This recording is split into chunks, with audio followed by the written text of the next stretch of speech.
सत्तेचं राजकारण असो किंवा क्रिकेटचं मैदान, नियम धाब्यावर बसले की काय होतं याचा जोरदार प्रति आता आमदार रोहित पवार यांना आला आहे. महाराष्ट्र क्रिकेट असोसिएशनच्या MCA निवडणुकीवरून सुरू असलेल्या वादात सुप्रीम कोर्टाने रोहित पवारांना नुसतं फटकारलंच नाही तर इतकी बेकायदेशीर कामे करण्याची हिंमत कशी होते अशा शब्दात त्यांची कान उघडणी देखील केली आहे.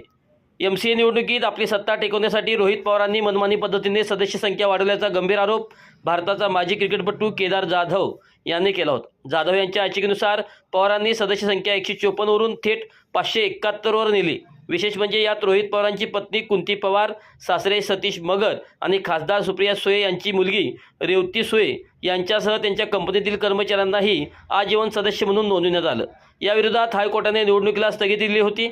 या स्थगितीला आव्हान देण्यासाठी रोहित पवार सुप्रीम कोर्टात पोहोचले, पण तेथे त्यांचा डाव उलटा पडला. सुप्रीम कोर्टाने सदस्य नोंदणीवर तीव्र आक्षेप घेत विचारलं, केस मागे घेता की आम्ही डिसमिस करू?